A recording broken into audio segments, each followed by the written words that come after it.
Started around 8:30 on a Saturday evening, not the kind of screams that make you call 911, but the high-pitched shrieks of pure disgust mixed with disbelief. From my spot on the bench near the community garden, I had a perfect view of the folding at our neighborhood pool. Dozens of people were scrambling out of the water, their bodies coated in thick neon green slime that dripped like alien blood onto the pool deck.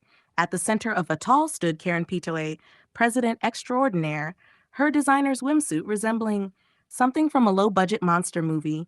The slime clung to her bleached blonde hair, turning it into stringy green tentacles. She was screaming louder than anyone else, pointing frantically at the pool while trying to wipe the goo from her face. It took a slow sip of my iced teas, evering the moment. I'd been planning for the past week. My name is David Garrison, and for the past years, I've served as the unofficial maintenance coordinator for Oakwood Gardens, our little gated community of 42 homes.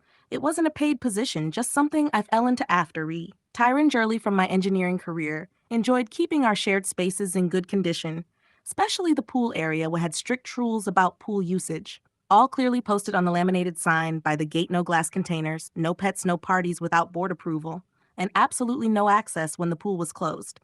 For maintenance, these weren't arbitrary rules, they existed for safety reasons, liability concerns, and to ensure everyone could enjoy the amenities fairly most. Residents understood this, Karen. Peyton, however, believed rules were suggestions that didn't apply to people of her self-perceived importance. Karen had moved into the neighborhood 3 years ago, immediately making her presence known by complaining about everything from the height of her neighbor's grass to the volume of children playing in the cul-de-sac 6 months ago. She'd somehow gotten herself elected as HOA president, running on a platform of bringing more social events to our quiet community.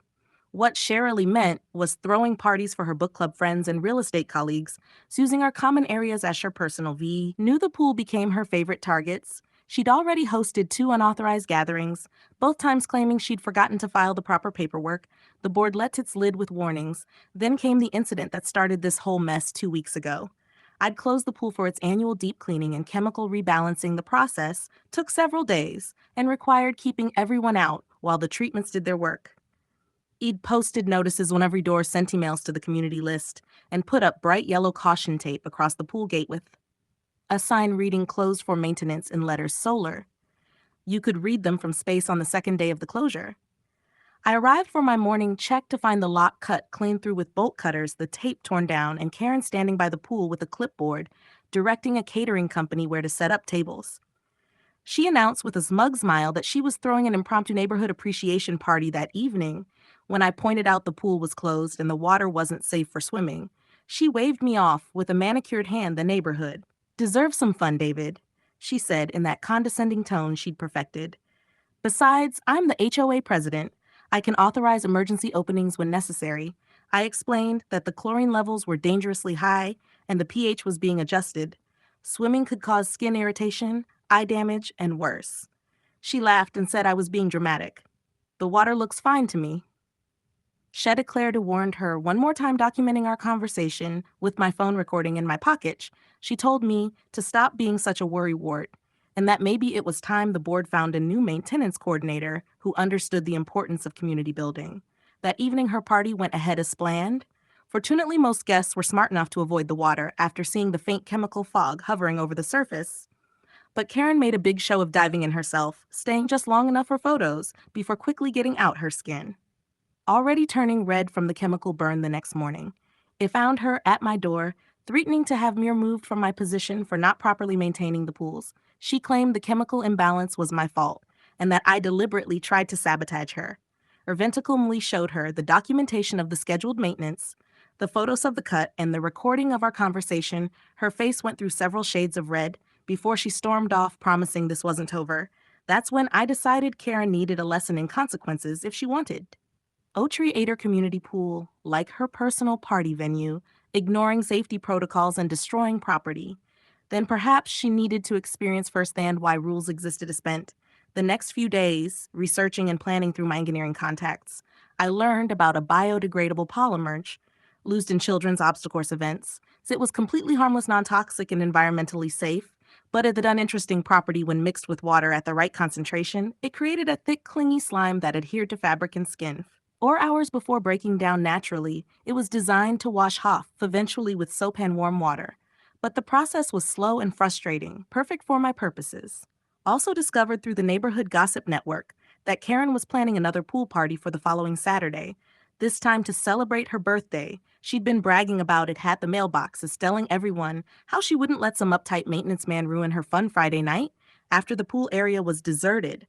I got to work first. I drained about 6 in of water from tea, Heppel just enough to make room for my special edition, the new Singer pump system. I'd rigged up. I added the polymer mixture, carefully calculating the concentration to achieve maximum clinginess without causing any harm. The gel was designed to activate on contact with agitation, meaning it would remain relatively invisible in calm water, but would immediately coat anyone who jumped in, added green food coloring for dramatic effect by the time. I finished the pool looked normal, perhaps slightly cloudier than usual, but nothing that would raise immediate awe. Armire placed the lock. Karen had cut with an identical one and went home to wait till her day evening arrived with perfect pool party weather from my strategic position on the garden bench. I watched Karen and her guests arrive. She made a grand entrance in a white designer swimsuit, loudly proclaiming how she wouldn't let petty HOA politics ruin her birthday celebration. About 30 people showed up, mostly her book club and real estate office friends, plus a few neighbors who didn't know better. Karen positioned herself on the diving board, raising a champangle, asked for a toast about not letting the fun police control their lives. Then, with a flourish, she executed what she probably thought was a graceful dive. The splash was normal. What happened next was not as Karen fist the water around her began to thicken, visibly the bright neon green I'd engineered. She emerged looking like she'd been dipped in radioactive pudding. The slime coated every inch of her, clinging to her hair. Her swimsuit, her skin, she had tried to wipe it off, but had only spread it further. Other guests, thinking it was some kind of prank, laughed, and Jay Umpidinto joined her within seconds. The pool was full of screaming slime, covered people desperately trying to escape what looked like a scene from a 1950s movie. The gel clung to everything, turning expensive swimwear into gooey green disasters. One woman's hair extensions came off, entirely trapped in the slime. Like prehistoric insects in amber, Amon's top hay floated by like a dead animal. Phones came out, immediately not to call for help, but to record the spectacle. Within minutes, videos were being uploaded to social media with captions like pool party disaster, and when HOA parties go wrong. Karen stood on the pool deck, dripping green and screaming at everyone to stop recording. She demanded to know who was responsible, threatening lawsuits and criminal charges. Her voice cracked with rage as she yelled about property damage and assault. One of her guests, a lawyer from her book club, gently suggested that since Karen had organized an unauthorized party at a pool she'd broken into previously, she might want to reconsider the legal threat angle. The crowd began to disperse, leaving trails of green slime across the pool deck as they hurried to their cars. Several people were already on their phones, not to social media this time, but to dry cleaners, asking if they were open and if they knew how to remove mysterious green substances from designer clothing. The fallout was swift and merciless. By Sunday morning, the HOA's email system was flooded with complaints. Residents who'd attended were furious about their ruined clothing and the hours spent trying to remove the slime. Those who hadn't attended were angry about the unauthorized use of community property and themes. Left behind photos and videos from the party had gone viral in local social media groups, with Karen clearly identifiable as the host. The property management company received 17 formal complaints by Monday morning. An emergency board meeting was called for Tuesday evening. He attended as the maintenance coordinator, bringing with detailed report about the pool's condition, complete with photos of the cut lock from the previous incident and documentation of all safety warnings. Signored the meeting was standing room only. Karen arrived late. Her stiltingeds lightly green, despite what must have been multiple washings. She tried to speak first, claiming sabotage and demanding an investigation. The board president and retired judge named Harold Finch calmly informed her that she would have her chance to speak after they'd reviewed the formal complaints one by one.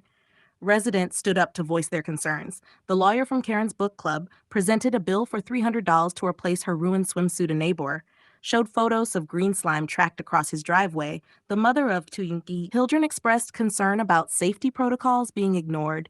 When it was finally Karen's turn to speak, she launched into a tirade about community spirit and how certain individuals were trying to stifle fun and neighborly connection. Harold cut her off mid-rant, asking a simple question: did you or did you not the lock on the pool gate 2 weeks ago to host an unauthorized party during scheduled maintenance? Karen tried to deflect, but Harold pressed. He produced the photos I'd provided and the documentation of the maintenance schedule. Her shoulders slum. Petash admitted to cutting the lock, but insisted it was for the greater good of community building. The board then voted on two motions, first to remove Karen from her position as HOA president